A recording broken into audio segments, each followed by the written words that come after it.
Nasa kabilang linya na po natin si Lea Valdez. At ang balitang kanyang tinutukan ngayong araw ay yung distressed OFW na humingi po ng tulong sa radyo natin Gimba na taga-Talugtog, Nueva Ecija din, ano? At natulungan ng QRT na sa kasalukuyan ay nasa pangangalaga na po ng kanyang foreign agency dyan sa may Saudi Arabia. So, ano na kaya ang lagay ng OFW na tinulungan natin? Arya Lea, pakidetalye mo nga, pasok. Arya Lea. Magandang tanghali kasamang Army at ating mga tagapakinig dito sa radyo natin Gimba at sa lahat na nakaabang sa ating Facebook live streaming ngayong araw. Dinala na ng kanyang among Arabo sa accommodation si Ami Ancheta Rogiran, ang distressed OFW na 40 years old, may asawa at residente ng Barangay Santa Catalina, Talugtog, Nueva Ecija. Matapos sumanong tawagan ang kanyang amo na si Ali Fahed Abdullah Al-Bishi ng Polo Owa, Jeddah, Kingdom of Saudi Arabia, matapos maipadala ng quick response team sa pakikipagkomunikasyon ni Madam Aisha Consuelo, isa sa ating mga volunteer na pumupukpok sa mga kababayan nating naaabuso. Si Ami Rogiran ay umalis ng Pilipinas noong Mayo 1, noong nakaraang taon, patungong Jeddah. Sa loob ng 1 taon at 5 buwan na pamamalagi sa abusadong mga amo nito, hindi na kinaya ang 7 kataong pinagsisilbihan niya sa isang napakalaking bahay at mag-isa niya lang bilang kasambahay. Kung kaya't nagpasaklolo na siya na makauwi na lamang sa Pilipinas dahil hindi rin na ibibigay ang kanyang sahod sa tamang oras, gutom at pagod din ang inaabot niya. Kahapon, Nobyembre 6 na ibalik na siya sa kanyang foreign recruitment agency sa pakikipagtulungan ng Trans Global Manpower Consultants Incorporated, ang kanyang lokal na ahensya sa Palanan, Makati, Manila. Ayon kay Madam Aisha Consuelo ng QRT na nakabase sa Kuwait, nasa tanggapan na ng Department of Migrant Worker Secretary Hans Kakdak ang request repatriation ni Ami Rogiran. Inabisuhan din ang amo nito na dalhin o ibalik ang mga gamit ng kanyang kasambahay na naiwan sa tahanan nito. Sa kasalukuyan, ang asawa din ni Ami na si Ginoong Rodel Rogiran ng Talugtog, Nueva Ecija, matapos nating makausap, ito umaasa na makauwi ang kanyang may bahay. Sana bago magpasuko, kasama ng kanilang 4 na mga anak na labis ang pag-aalala.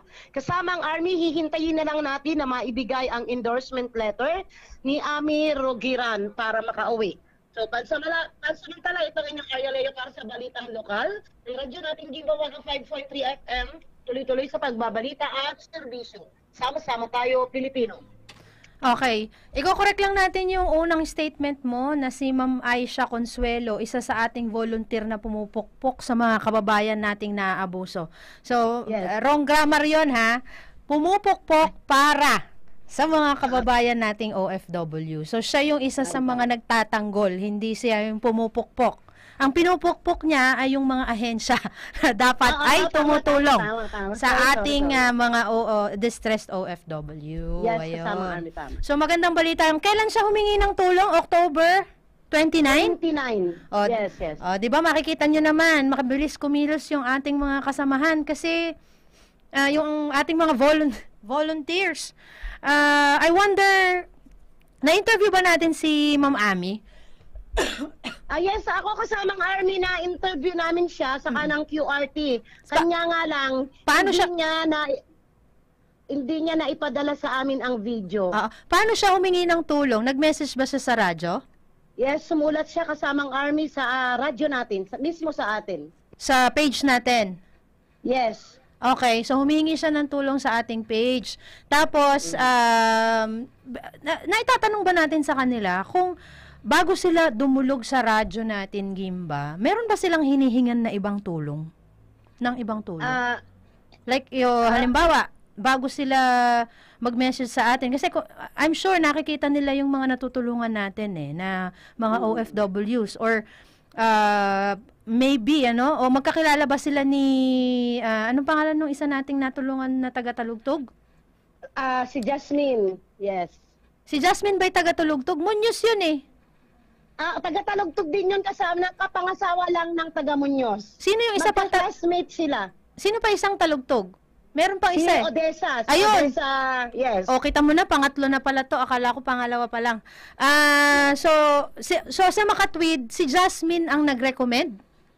Ganun ba? Yes. Opo.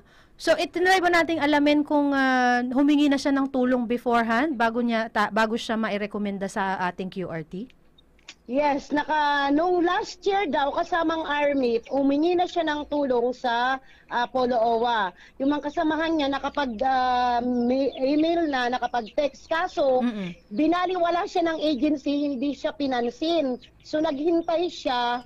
Nang naghintay, parang hindi siya napapansin yung sulat niya sa Polo OWA. Kung kaya, through Jasmine, nang makita niya yung mapanood niya yung kay Jasmine na problema, hindi nakauwi na, tinulungan siya ni Jasmine, nag-contact siya.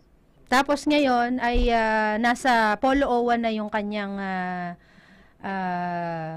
nasa kamay na ng Department of Migrant Workers kay Hans Kakdak yung request ng repatriation. Yes po. Kasi sa tulong nga ni Ma'am Aisha, siyang pumupukpuk para mapadali. Yes. Maganda na ma-document natin yung mga ganyan, ano, para makita natin kung gaano pa ba ang dapat na pagpupursige na gawin ng ating mga agencies pagdating sa mga ganitong mga OFWs natin na parang naisasantabi yung kanilang request at dumaranas pa ng matinding hirap. Kasi katulad niyan, mag-isa lang siya sa bahay, malaki yung bahay, tas 7 yung siniserve. Tapos delayed pa ang sahod, tapos nagugutom pa. Abay, paano di ba, paano ka naman mabubuhay? Matibay talaga yung ating mga kababayan, ano, lalo na yung mga nanay na gustong maiahon ang pamilya sa kanilang sa hirap. Titiisin lahat, ano. Pero yung mga ganitong bagay dapat talaga mas nabibigyan ng pansin kasi yung mga nagiging controversial lang yung talagang nagkakaroon ng ng parang immediate na response pagdating sa ating national agency. So siguro pwede nating hingin yung email.